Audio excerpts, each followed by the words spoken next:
A'udzubillahi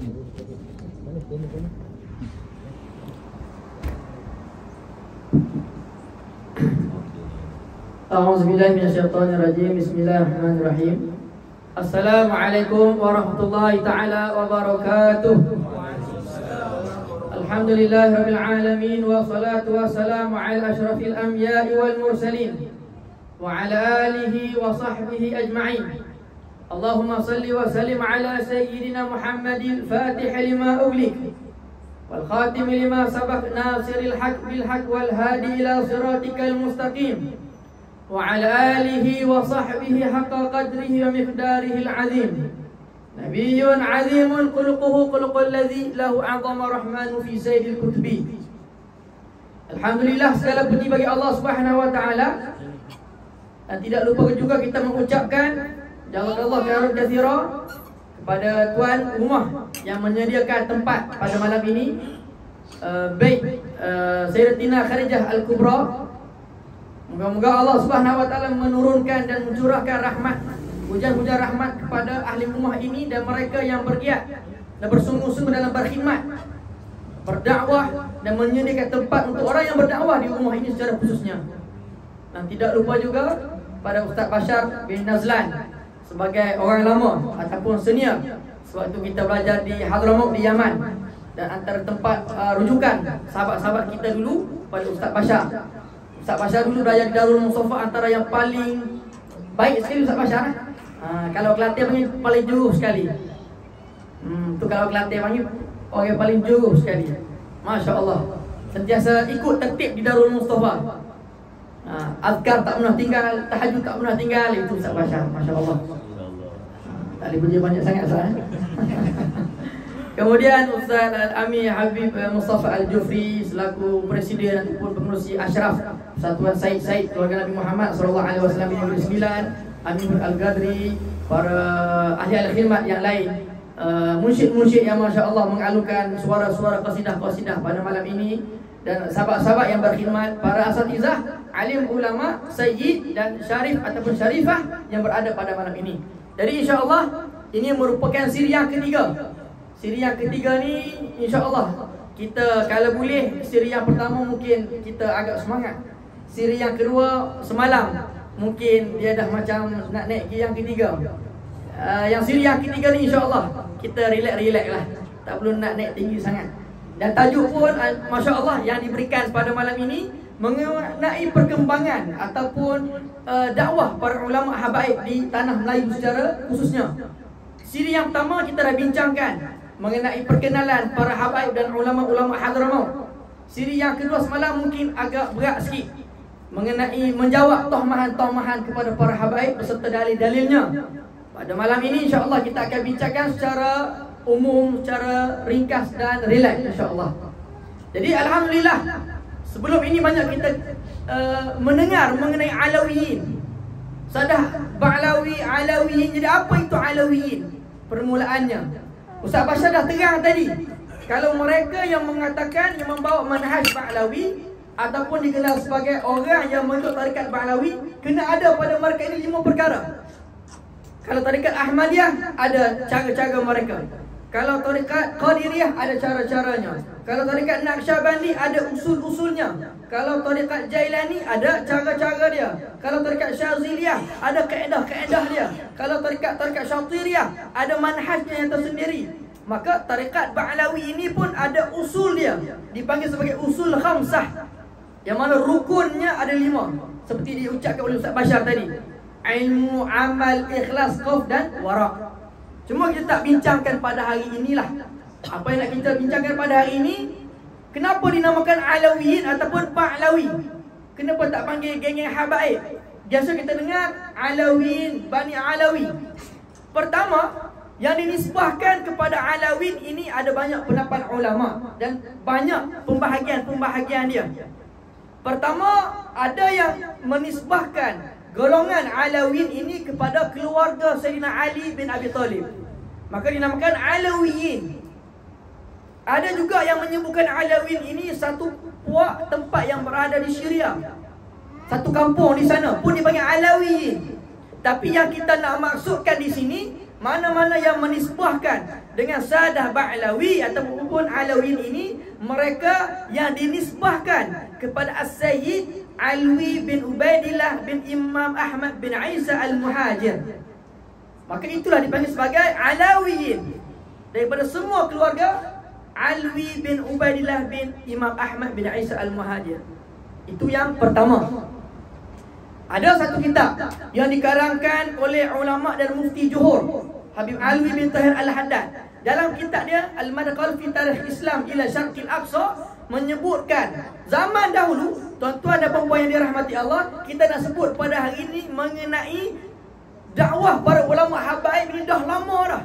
Bayangkan di Borneo, di kawasan Brunei Darussalam, di utara Semenanjung Malaysia, di selatan Semenanjung Malaysia, Sabah, Sarawak, masuk ke Cambodia ataupun Kamboja. Kepulauan semua ini dulu ada 1,700 kepulauan, dinamakan Kepulauan Alawiyin. Makna kata banyak keluarga Nabi Muhammad SAW. Dan juga disebutkan dalam kitab An-Nukhbatut Tuhri fi Ajaibil Bahri wal Bahri. Fi Ajaibil Barri wal Bahri. Seorang ulama besar yang meninggal lebih kurang tahun 700 Hijrah. Dia menyebutkan zaman Sayyidina Uthman Ibn Affan dahulu dah ramai dah keluarga Nabi Muhammad SAW dan keluarga Sayyidina Ali bin Abi Thalib dah datang ke Semenanjung Nusantara kita. Lari daripada peperangan. Kerana darah keluarga Nabi ni dah lama dah. Start zaman dulu lagi mereka dicari, dicaci, dihina, dimaki dan dibunuh. Kalau kita tengok sejarah sahabat Nabi dan keluarga Nabi, ramai daripada kalangan mereka dibunuh. Bukan wafat syahid ataupun macam biasa, tapi dibunuh. Sayyidina Ali dibunuh di kepala dia. Dan sahabat-sahabat lain pun dibunuh. Maka pembunuhan keluarga Nabi ini start bermula zaman Nabi lagi, zaman sahabat lagi. Maka tak rusinglah kalau zaman sekarang mereka menghina dan mencela, itu perkara yang biasa. Karena dulu mereka dah bunuh keluarga Nabi Muhammad SAW. Dan kerana itu jugalah Imam Ahmad bin Isa Al-Muhajir, salah seorang cicit keluarga Nabi Muhammad SAW yang ke-9. Orang pertama keluarga Nabi yang datang hijrah daripada Basrah ke Hadramaut sekitar tahun 314 Hijriah. Tahun 345 Hijrah beliau meninggal dunia dan sampai ke Hadramaut pada 14 Muharram. Disebutkan lari beliau ini bukan kerana takut, tapi waktu itu keluarga Nabi di Basrah dicari untuk dibunuh dan disebarkan ajaran-ajaran sesat. Keluar mereka nak menyelamatkan akidah dan ahli keluarga. Dah lama dah. Tapi walaupun macam tu, mereka tetap mengembangkan ajaran agama Islam. Maka tuan-tuan dan puan yang dirahmati Allah, pada hari ini ulama tarikh dan ulama nasab di Hadramaut membuat 5 marhalah bagaimana proses hijrah dan perkembangan agama Islam daripada kalangan para habaib. Marhalah yang pertama, tersebar dan hijrah mereka ke Mekah Al-Mukarramah dan Madinah Al-Munawwarah. Marhalah yang kedua, mereka ini hijrah ke mana? Ke kawasan India. Marhalah yang ketiga, barulah hijrah ke Nusantara. Marhalah yang keempat, mereka ramai di belah Afrika. Marhalah yang kelima, ramai di kawasan Turki dan negara-negara Eropah. Marhalah yang keenam terakhir, seantero dunia datang para habaib. Pergi ke Jepun, ada makam keluarga As-Saqaf. Pergi ke Turki, ada keluarga Maulad Dawilah. Daripada Maulad Kheleh pun ada, Maulad Dawilah pun ada. Ramai. Kalau di Afrika pun banyak. Jadi kita nak bincang di sini dakwah para ulama dan habaib ini khusus di Nusantara kita, secara khusus di Malaysia. Dan khusus lagi di Negeri Sembilan. Kalau kita nak sembang satu dunia ni, tak habis malam ni. Banyak. Setiap negara ni ada cerita masing-masing. Kalau di Mekah Al-Mukarramah dan Madinah Al-Munawwarah ni memang banyak. Kerana zaman-zaman dahulu para habaib itu naikkan ibadah haji dan umrah. Maka secara tak langsung mengembangkan zuriat dan dakwah mereka tersebar. Itu kita tak bincangkan. Kemudian tersebar di India. Tuan-tuan dan puan yang dirahmati Allah, pada hari ini mula Islam tersebar di India, secara khusus pegangan mazhab Syafi'i ini, sebelum mereka datang hijrah ke Nusantara lagi, dah lama dah. Start daripada kurun yang ke-7 dan kurun yang ke-8. Nah, dah lama dah. Antaranya golongan-golongan keluarga Ali Idrus. Ini ramai mereka ini di India, di Hyderabad, di Ahmad Abad, di Gujarat. Masya Allah. Kalau tanya salah seorang yang hadir pada malam ini, antaranya Syed Hakim yang hadir pada hari ini. Syed Hakim bin Husain bin Segaf bin Abdul Rahman bin Muhammad bin Zainal Abidin, sampai kepada Habib Abdullah bin Syekh Al-Idrus sampailah kepada Imam Abdullah Al-Idrus Al-Akbar. Ini keluarga Al-Idrus, ini keluarga daripada mereka ini, daripada Tuku Paluh dan Tuku Tuan Besar di Terengganu itu, ramai berada di India.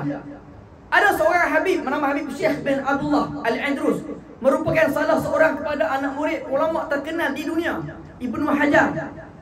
Makruf Ibnu Hajar ni selalu mengaji fiqh, dengar nama dia. Salah seorang anak murid dia Habib Syekh bin Abdullah Al-Idrus yang berada di India. Kalau ke India, banyak kubah-kubah keluarga habaib ni. Ini baru Al-Idrus. Tak cerita lagi keluarga-keluarga yang lain, lagi ramai. Al-Jailani, lagi ramai. Maka ini perkembangan Islam itu antaranya bermula daripada dakwah habaib ke India. Kemudian yang kita nak bicara di sini ialah di Nusantara. Di Nusantara ni, tuan-tuan dan puan-puan yang dirahmati Allah pada hari ini, dakwah para habaib, ulama Hadramaut di Nusantara kita ini, dia ada beberapa pembahagian. Mereka ada yang masuk di dalam kesultanan dan kerajaan. Ada yang mereka menjawab jabatan agama dan mufti. Ada yang menjadi mudir dan membuka pusat pengajian dan madrasah. Ada yang melalui karya-karya penulisan. Jadi mereka berdakwah ini dengan segenap cara. Uslub dakwah mereka ini hebat.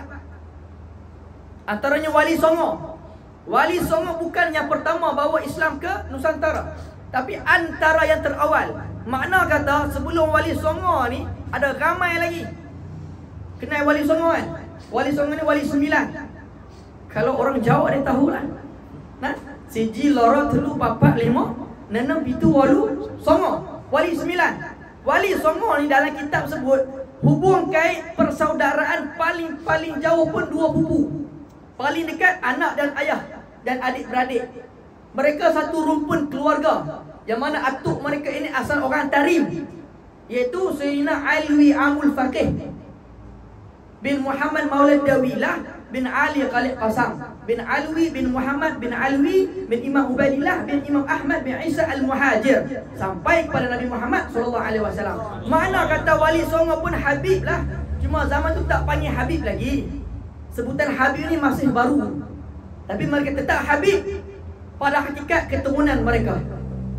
Jadi dakwah mereka tersebar ke seantero dunia. Maka di Nusantara kita ni banyak cara para ulama habaib berdakwah. Pertama, kita bincangkan dari sudut kesultanan dan kerajaan. Kalau pergi ke Indonesia, di Pontianak, antara sultan awal Al-Habib Hussein Mempawah, Habib Hussein Al-Qadri, dia yang memegang tampuk kesultanan di Pontianak, Indonesia. Al-Qadri ini salah satu cabang ataupun furu' daripada keluarga Jamalulai. Kalau di Malaysia semua kita tahu, di Perlis keluarga Jamalulai, keluarga Nabi, asal usul daripada Hadramaut, sampai sekarang memegang tampuk kesultanan dan raja yang ada di Perlis. Asal usul dia daripada Habib Ahmad bin Hussein Jamalulai. Dah lebih 200 lebih keluarga mereka dah berkembang biak di Perlis. Raja pertama bernama Raja Harun, Said Harun Jamalulai, dia Raja Arab. Maka asal usul orang Perlis, atuk mereka daripada Tarim. Makna kata akidah dan manhaj mazhab mereka pun ikut orang Tarim. Apa akidah manhaj orang Tarim? Akidah Ahlussunnah wal Jamaah, Al-Asy'ariyah wal Maturidiyah. Sebagaimana kata Imam Murtaza Az-Zabidi kan, idza utliqa Ahlussunnah wal Jamaah fahuma Al-Asy'ariyah wal Maturidiyah. Mazhab mereka apa? Kalaulah kata asal usul Perlis itu Kesultanan Jamalulai, ikut orang Tarim mazhab Imam Asy-Syafi'i, maka hakikat mereka ialah itu yang kita sebutkan tadi. Ini dari sudut kesultanan, dari sudut kerajaan pun ada daripada kalangan para ulama habaib menyebarkan dakwah. Tuan-tuan dan puan-puan, kalau nak cerita bab sejarah ni, mungkin ramai yang tahu dan ramai yang tak tahu. Antaranya di Melaka, kena tak Parameswara? Memang kena Parameswara. Bukan sekat mak kilau, Parameswara pun kena. Ini kena mak kilau saja. Para miswara ni tuan-tuan dan puan yang dirahmati Allah tahu, dia antara orang yang mula-mula buka Melaka. Kalau menurut Said Naqib Al-Attas, bagaimana para miswara ini boleh membuka Melaka, ada cerita yang tersirat. Kenapa dinamakan Malaka? Tapi tak sebutlah pada hari ini. Nak sebutnya para miswara ini dia masuk Islam sebab dia mimpi bertemu dengan seorang Sayyid Abdul Aziz daripada Jeddah, Mekah. Cerita yang panjang. Bangun dia pada tidak, mengucap 2 kalimah syahadah dan bertemu betul dengan orang dalam mimpi dia di pesisiran pantai. Makna kata masuk Islam di tangan ahli bait keluarga Nabi Muhammad SAW. Dan akhirnya disebutkan beliau ini bertukar dengan nama Sultan Sultan Muzaffar Shah kan? Anda pun tak ingat lah, kau nak tanya. Tak ada nama rojaah. Apa yang keluar adalah pada malam ni. Nama rojaah, kitab yang tulis tu hilang pula lah. Tapi insya-Allah lah, mudah-mudahan ilmu tu tak hilang di dada. Itu kerajaan. Makna kata para ulama habaib ini pun antara dakwah ni pun memasuki kerajaan dan kesultanan. Yang kedua, jabatan agama dan mufti-mufti. Peranan mereka menggerakkan dakwah Islam di Nusantara, khususnya di Malaysia ini pun hebat dari sudut jabatan agama dan mufti-mufti. Di selatan Malaysia, di Johor, tak payah duk sebut lah. Kebanyakan mufti-mufti di Johor semua daripada kalangan habaib. Al-Habib Salim Al-Attas, Habib Abdul Qadir bin Muhsin Al-Attas, Habib Alwi bin Tahir Al-Haddad, Al-Habib Alwi, Al-Habib Abu Bakar Al-Haddad. Ini semua habaib daripada Hadramaut. Kesemuanya meninggal di perkuburan Mahmudiyah di Johor Bahru, belakang Masjid Sultan Abu Bakar, di belakang Mahat Johor. Nanti harus boleh pergi ke sana. Kemudian daripada sudut kesultanan lagi, dari sudut jabatan dan jabatan mufti ini di Perak. Di Perak baru-baru ni kita terjumpa satu penulisan kitab Al-Habib Abdullah bin Abu Bakar Al-Attas. Dalam kitab tu dia menulis kitab Jawi. Dia sebagai timbalan qadi besar Perak zaman dia. Al-Habib Abdullah bin Abu Bakar Al-Attas, timbalan qadi besar. Di Perak pun ada juga habaib ramai. Kemudian di Pahang kalau tuan-tuan dan puan kenal, di kampung Allahumma salli ala Muhammad, dipanggil The Little of Hadramaut di sana. Kampung apa nama? Kampung Kuala Tekal. Kampung Kuala Tekal, itu kampung habaib tu. Keluarga Ali Yahya ramai, keluarga Al-Habsyi ramai, Al-Khirit ramai, Al-Hinduan ramai. Salah seorang qadi besar Pekan, Al-Habib Muhammad bin Alwi Al-Haddad, ulama besar di Pekan. Meninggal dunia di mana? Tahu tak meninggal dunia di mana? Tidak meninggal di daratan, tidak meninggal di langit. Meninggal dunia di lautan. Jenazah dia duduk di dalam laut. Kerana pulang daripada haji dan umrah. Cerita ni dia ada kaitan dengan karamah, tapi tak cerita lah pada hari ni. Walhasil dia meninggal tu 2 ekor ikan yang besar ikut dia masuk ke dalam laut. Ini Habib Muhammad bin Alwi Al-Khirit, qadi besar di Pekan, di Pahang. Maka mereka ni banyak lagi duduk dalam jabatan-jabatan mufti dan jabatan-jabatan agama nak menggerakkan dakwah Islam. Yang ketiga, berdasarkan mudir-mudir madrasah, pusat-pusat pengajian. Makna kata para ulama habaib ni, mereka nak dakwah ni juga dengan melalui cara membuka pusat pengajian dan menjadi mudir madrasah. Kalau di Kelantan ni tempat, sebab saya dulu belajar Kelantan dulu. Jadi selain Kelantan tu ada sikit. Tama-tama orang Kedah ni duduk belah Bali. Pelik Bali tu duduk ada lagi. Dan Bali Kelantan ni tak jauh beza, macam petani sikit. Di Kelantan antara sekolah agama paling terkenal sekali, Ma'had Muhammadi. Yang mana Ma'had Muhammadi ini diasaskan lebih kurang tahun 1935 ataupun 1937. Mudir pertama dia yang mengasaskan Ma'had Muhammadi ini Al-Habib Abu Bakar Al-Attas, datang daripada Huraidah Hadramaut ke Singapura, ke Johor, akhirnya pergi ke Kelantan. Menjadi mudir yang pertama di Ma'had Muhammadi. Kalau di Pasir Mas di Kelantan, Ma'had Muhammadi Pasir Mas, orang pertama yang buka di situ namanya Al-Habib Abdul Qadir bin Toha As-Saqaf. Direct daripada Sayyiduna Hadramaut datang ke Kelantan. Bukan kata lahir di Malaysia, orang Arab direct daripada Yaman mai turun ke Kelantan, buka ma'had, buka pondok. Di Kelantan pun cerita Habib pun lagi hebat. Ada Al-Habib Abdullah Fad'a, ada Al-Habib Saleh bin Haddar bin Al-Habib Saleh bin Haddar bin Habib Ahmad bin Muhammad Al-Muhdar, ulama hebat di Hadramaut. Itu di Kelantan. Mereka buka madrasah-madrasah dan pusat pengajian. Kalau di Pahang dan di Johor ada Habib Hasan bin Ahmad Al-Attas, buka madrasah Al-Attas. Kalau di Penang ada Al-Masyhur, madrasah Al-Masyhur. Di belah balik pulau, dekat dengan kampung Kelawai, kampung Tuk Said. Itu keluar-keluar Al-Masyhur. Maka mereka bawa dakwah Islam itu pun melalui gaya madrasah-madrasah. Banyak lagi. Kalau di Perak ada Habib Syamsuddin dan anak dia Habib Ramli. Ini anak murid Tok Kenali. Orang yang alim. Kalau pergi ke Perak, ke kampung Bota kiri dan Bota kanan, di sana ada Bota. Nak kampung Bota. Kampung Bota kiri ni ada satu madrasah, Madrasah Al-Jamaliyah, diasaskan oleh Al-Habib Syamsuddin. Kerja dia setiap hari pergi kubur. Uish, Habib pergi kubur. Dengan Habib kubur Habib. Habib ni setiap hari dia pergi kubur. Sebab pasal Kedah ni dia betul sikit lah. Kalau salah dengar, Habib makan bubur. Dah pi kubur. Bukan pi makan bubur dekat kubur. Pi kubur bukan sebuah kubur nak tuan-tuan. Pi kubur dia baca Al-Quran di sana. Setiap hari baca Al-Quran. Masya Allah. Tak cerita lagi ada cerita Habaib di Hadramaut. Kalau Rabi'atul Adawiyah di Mesir boleh khatam sebelum meninggal dunia 4,000 kali Al-Quran. 4,000 kali. Ni kalau sebut ni, kalau dia buat live ni dia viral pula. Ush, boleh kena ke akal aku ni? 4,000 kali khatam Al-Quran. Aku 4 kali pun tak lepas. Tuhan, hang duk kira hang saja memang 4 kali pun tak habis Al-Quran. Ini wali Allah Subhanahu wa taala 4,000 kali sebelum meninggal kata Al-Quran. Masya-Allah, Rabi'atul Adawiyah. Nah, di Mesir. Telajak pergi Mesir pula, pergi patah balik Malaysia pula. Habib Syamsuddin. Ini daripada madrasah.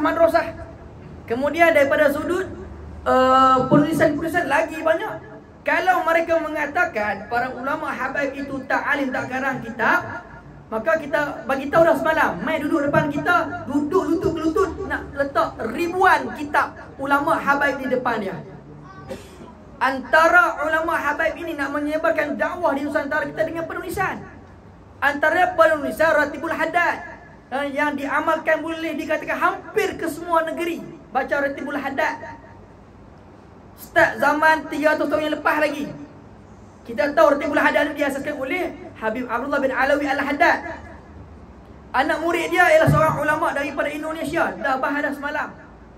Pengamalan Ratibul Haddad ni kita dah sebut dah. Hatta di Negeri Sembilan pun dulu diamalkan. Di Melaka pun diamalkan. Apatah lagi di Johor, Kedah dan tempat-tempat yang lain. Penulisan kitab oleh ulama-ulama ni sangat banyak. Sangat banyak. Antaranya kitab-kitab fiqh, kitab nahwu, kitab saraf ni banyak. Kitab tasawuf apatah lagi. Nah, jadi bukan tempat hari ni nak ulah mengenai kitab-kitab karangan alim ulama Habaib. Dan yang terakhir tuan-tuan dan puan yang dirahmati Allah pada malam ini, antara kaedah ulama Habaib ini berdakwah di tanah Melayu kita ini dengan mengajar ilmu. Ramai daripada kalangan anak-anak murid Habaib ini menjadi orang yang hebat. Kita sebulan dua ni duk tengok Mak Kilau, Mak Silau 80 juta, jangan hebat lah tu. Tahu tak Mak Kilau, Datuk Bahaman, Tok Gajah, Abdul Rahman Limbung, antara murabi guru mereka ini siapa? Tok Paloh, Al-Habib Abdul Rahman bin Muhammad bin Zainal Abidin Al-Idrus. Nah, moyang pada ni Syekh Hakim Al-Idrus yang datang pada kita pada hari ini, moyang dia. Yang akan diadakan haul memperingati ketokan Tok Paloh 18 hari bulan nanti insya-Allah di Terengganu. Makna kata ulama Habaib ini bukan sekadar mengarang kitab, bukan sekadar berqasidah dan bermaulid, tapi mencetak anak murid menjadi ulama. Antaranya lagi tokoh ulama besar di Nusantara, Syekh Nuruddin Ar-Raniri, yang asal daripada India, mak dia orang Melayu, tapi usul atas lagi ni pada Hadramaut. Lahir India tapi duduk di Aceh lama. dan pernah menetap di Pahang. Syekh Nuruddin Ar-Raniri ini hidup sebelum Imam Haddad lagi. Dah lebih 300 tahun yang lepas. Duduk di Aceh dan pernah menetap di Pahang. Antara guru murabi dia seorang ulama Sayyid daripada Hadramaut yang bernama Sayyid Umar bin Abdullah Basyaiban Al-Idrus. Al-Idrus di sini bukan kita panggil keluarga dia, tapi tarekat dia, tarekat Al-Idrusiyah. Duduk di India, asal daripada Hadramaut Tarim. Tuan-tuan dan puan yang dirahmati Allah juga, selain daripada mereka mencetak ulama, lupa nak cerita tadi, ayah Tuanku Peluh, Tuanku Tuan Besar bernama Habib Muhammad bin Zainal Abidin Al-Idrus menjadi penasihat kepada Sultan Terengganu zaman dulu. Dikenal sebagai Syekhul Islam, yang ketua Dewan Ulama zaman dia. Dalam masa yang sama juga ada lagi seorang Habib di Terengganu, nama dia Habib Yasin bin Agil bin Yahya di Bukit Puteri. Di Bukit Puteri, di Kuala Terengganu, gubernur pada zaman dia. Hebat, ulama-ulama Habib ni bukan lekeh-lekeh. Makna kata dia mengembangkan dakwah Islam di Nusantara, khususnya di Malaysia ini, dengan pelbagai kaedah. Cuma kadang tak panggil Syed, tak panggil Habib, kerana nama tak ada masalah. Hang panggil nama apa pun tak ada masalah. Tapi mereka tetap keluarga Nabi Muhammad SAW. Itu Syekh Nuruddin Ar-Raniri yang kita sebutkan tadi. Maka Alhamdulillah, di Negeri Sembilan ini pun tak terlepas ramai juga golongan-golongan para ulama habaib, yang mana kalau kita bincang tadi dengan Amir Mustafa dan baca kitab-kitab tarikh pun disebut antara ramai keluarga-keluarga Nabi Muhammad SAW ini berada di antaranya di Jelebu, Kampung Jerang. Itu ramai juga keluarga-keluarga Nabi Muhammad SAW. Bahkan mungkin lebih dahulu ada lagi keluarga-keluarga Nabi yang kita tak tahu, yang mastur. Mungkin ada, kerana zaman-zaman dulu mungkin tak dicatat, tak ditulis sejarah-sejarah mereka. Jadi setiap negeri-negeri di Malaysia ini, tuan-tuan dan puan yang dirahmati Allah, ramai daripada kalangan ulama habaib ini. Kalau nak pergi setiap negeri ini tak habis. Kalau di Perlis Jamalul Lail, kalau yang ada di Kedah, keluarga-keluarga di kampung Kubah Rotan, itu Barakubah pun ada, bin Syihab pun ada. Bahkan tuan-tuan kena tahu, yang mengislamkan Praom Mawangsa ataupun Marong Mahawangsa, iaitu Sultan atau Syekh Abdullah Al-Qumairi, asal daripada Hadramaut, sampai 531 Hijrah. Makna kata dah lebih kurang 900 tahun yang dulu, Islam di Kedah hasil daripada dakwah, daripada pendakwah yang datang daripada Hadramaut, daripada kota Syihir. Syihir ini di pesisir pantai di Hadramaut. Dikatakan salah seorang anak murid Syekh Abdul Qadir Al-Jailani mengislamkan Merong Mahawangsa, tukar nama jadi Sultan Muzaffar, dan dialah yang namakan dengan nama negeri itu dengan nama Qadah Darul Aman. Itu Kedah. Perak ada cerita dia. Pulau Pinang pun lagi hebat.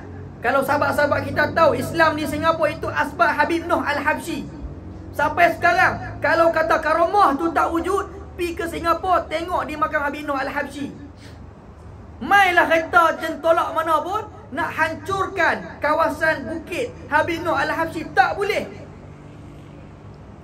Keluarga Habib Noh ni duduk di mana? Duduk di Pulau Pinang, di Kampung Kelawai. Ayah dia Tok Kusek Putih, Habib Muhammad Al-Habsyi, dan anak dia ataupun adik Habib Noh, Habib Arifin, dan keluarga-keluarga dia semua dimakamkan di Pulau Pinang. Sebelum Francis Light lagi dah datang ke Penang, Habib ini dah masuk lama dah. Bila mai Francis Light ini ke Mancis Light ke, ikutlah apa nama, mai ke Penang, dia ubah balik fakta. Dia kata dia yang buka Pulau Pinang. Kita pun pergi Pulau Pinang, pergilah ziarah dia. Pergi ziarah. Alhamdulillah, terima kasih Francis Light buka Pulau Pinang. Tu dia mujuk tahdiahkan Al-Fatihah ya pada dia. Kita pergi Melaka ke kota Eva Musa, alhamdulillah ada sejarah kita. Eva Musa tu asalnya ialah apa? Gereja. Bawah tu ada masjid dalam tu. Kita pergi Eva Musa, dia balik duit shilling, teng balik duit shilling dalam perigi tu. Banyak dalam tu. Maka kita kena ingat, bila orang tahu sejarah, tahu fakta-fakta ini, menambahkan lagi keimanan kita, teguhnya akidah kita, teguhnya fahaman manhaj dan mazhab kita. tak tergoyah walaupun diuji oleh mereka-mereka yang memusuhi para ulama habaib. Bila kata Habib itu Syiah, kita tahu bukan, kerana sejarahnya sekian. Kalau kata Habib ni geng-geng yang sembah kubur, kita boleh jawab balik. Maka perlu ditanamkan pada kita perasaan mahabbah, kasih sayang pada ahli bait keluarga Nabi Muhammad sallallahu alaihi wasallam. Maka alhamdulillah majlis seumpama ini pada malam ini, alhamdulillah penting kepada kita untuk mempelajari sejarah, mempelajari fakta-fakta supaya generasi akan datang ni faham dan tahu. Generasi veteran-veteran mungkin lagi 10 tahun mungkin dah tak ada dah. Lagi 20 tahun mungkin tak ada dah. Next generasi yang baru bila tak didedahkan dengan perkara yang sebenar, maka mungkin mereka itu akan lari daripada manhaj, lari daripada akidah, lari daripada mazhab. Berapa ramai yang murtad sekarang ni orang Islam? Ramai. Berapa ramai yang keluar agama? Ramai. Berapa ramai daripada orang Islam yang hina agama Islam sendiri pun lagi ramai. Kerana tak didedahkan, diajar daripada awal-awal asas agama kepada mereka. Okey, inilah yang dibawa oleh ulama dan habaib. Mereka datang ke sini untuk menyebarkan dakwah Islam dengan pelbagai cara dan kaedah. Kalau Wali Songo boleh berdakwah dengan pelbagai cara, maka ulama-ulama habaib datang dengan pelbagai metod dakwah mereka. Apatah lagi sekarang ini, banyak di media-media sekarang ini boleh digunakan untuk tujuan dakwah kita. Ada live, ada Facebook. Zaman dulu ulama habaib datang, nak dakwah susah, nak sebarkan dakwah payah. Sekarang ni live satu Malaysia boleh tengok. Mention terus orang tahu, tag terus orang tahu. Zaman dulu Habib nak mention siapa? Ada Habib mai, aku nak tag kawan aku lah. Aku duduk Negeri Sembilan, kawan aku duduk Johor, tag dia Ustaz supaya ikut pengajian kitab aku. Tak ada. Susah nak bawa Islam. Berjalan kaki naik perahu. Tahu tak perahu? Perahu dia habis teruk dah bahasa tu. Naik perahu, ship. Ship tu kapal naik perahu. Wih, susah dulu. Perahu dulu pun mana ada zaman sekarang pun ada enjin. Dulu duduk guna ni lah, guna kayu. Guna apa? Dayung. Dia dayung. Lama tak sebut kataan tu. Susah nak dakwah dulu. Tiba-tiba datang sekarang generasi mula mengatakan habaib itu tidak ada apa-apa. Sehari dua hari lepas mula mereka mempersoalkan ulama habaib itu betul ke nasab keturunan mereka. Ada orang tanya. Dan mereka mengatakan lebih teruk lagi, kalau betul Sayyid habaib Syarif itu keluarga Nabi, maka mereka wajib setiap seorang atuk-atuk mereka kena buat DNA, cek dulu darah. Sampai tak macam tu? Punya nak hina keluarga Nabi. Sampai tak macam tu? Ada 2-3 hari lepas malam. Viral. Mempersoalkan betul ke geng Syed duk mengaku keluarga Nabi ni? Kita tak nafikan, memang ada yang mengaku Syed tu ada. Di Indonesia lagi ramai. Lagi ramai Indonesia. Yang jual buku nasab pun ada. Ada. Ni kalau cerita lagi dalam ni, kena apa? Kena attack pula ni. Tapi itu yang berlaku. Berpeluh lah. Itu yang berlaku. Sampai jual buku nasab, duit. Yang mengaku Sayyid pun ramai kerana nak kemasyhuran, nak orang cium tangan, nak orang hulurkan duit. Tapi mereka tak tahu qimah kemuliaan keluarga Nabi Muhammad SAW. Kena tahu, kalau mereka buat baik, alhamdulillah pahala berganda. Kalau buat maksiat, kalau buat jahat, bertambah-tambah lagi dosa dapat. Sebab dia keluarga Nabi Muhammad SAW. Jadi insya-Allah saya sekarang tengah kumpulkan maklumat dan kitab-kitab rujukan nak bahas khusus mengenai kesahihan nasab keluarga ulama habaib ini yang bukan rujukan daripada habaib. Kerana mereka kata kalau Habib-Habib ni keluarga Nabi, kitab-kitab yang menyebutkan nasab silsilah keluarga mereka hanya keluarga depa je yang tulis. Mana iktiraf ulama-ulama lain tak iktiraf. Okey, kita akan keluarkan kitab-kitab yang diiktiraf oleh ulama-ulama besar dunia. Jangan pertikaikan soal nasab keluarga habaib ni, bahaya. Seperti dia mempertikaikan Nabi Muhammad SAW. Maka dakwah ulama habaib ini bukan dengan kerah, tapi dengan mahabbah, dengan kasih sayang, dengan pengajian-pengajian dan ilmu agama. Maka insya-Allah itulah duk kata kalau pakai mikrofon tu kan pakat tak habis, tarik gear 5 tu pakai tak turun lah. Jadi insya-Allah mudah-mudahan sedikitlah kupasan mengenai dakwah ulama habaib ini di tanah Melayu kita, di Nusantara kita ini, membuka mata kita. Sumbangan dan ketokohan mereka ini sangat hebat, amat dahsyat. Nah, kena berterima kasih pada mereka. Kita pakai kopiah, pakai jubah, pakai pudah, pakai tudung, semua tu kebanyakannya daripada pendakwah-pendakwah yang datang daripada Hadramaut. Alhamdulillah. Sejarah dah ada, sekarang nak buat apa? Sejarah dah ada, sekarang kita kena gali balik, ngaji sungguh-sungguh. Tak kira tua kau muda, ada majlis ilmu, hadir beramai-ramai. Ustaz Bashar buat pengajian, hadir beramai-ramai. Ustaz-ustaz lain buat mengaji kitab, hadir beramai-ramai. Jemput kawan-kawan lain, hidupkan, meriahkan suasana pengajian. Khususnya di Bait Sayyidatina Khadijah ini secara khususnya. InsyaAllah dengan hadirnya kita ke majlis ilmu akan menambahkan kepada kita ilmu dan akan beramal dengan ilmu kita. Jadi minta maaflah insyaAllah. Ini siri ketiga yang terakhir dalam susun atur program mudzakarah kita pada malam ini. InsyaAllah kalau ada persoalan boleh nak tanya. Kalau ada yang tak puas hati boleh bagi tahu, Ustaz, apa yang Ustaz cerita tadi tu semua salah. Marhaba, tak apa, mai jumpa bagi tahu. Nah, kita tak ada masalah. Yang penting sama-sama kita berkongsi ilmu-ilmu yang ada. Alhamdulillah, saya ambil kesempatan pada malam ini mengucapkan ribuan dan jutaan terima kasihlah kepada semua yang berkhidmat. Tak mampu nak ucap nama. Kalau ucap nama terlepas orang, terasa hati tak boleh ucap nama.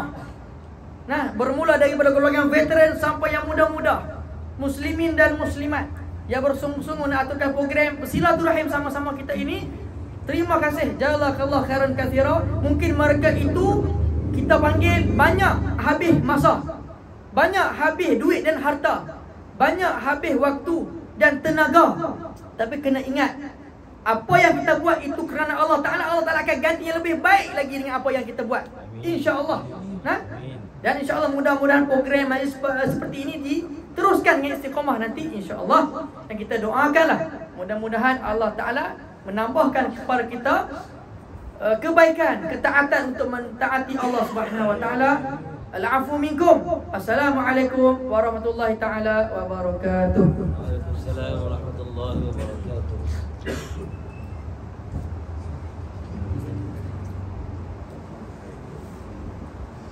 Allahumma salli wa sallim wa barik alaihi wa ala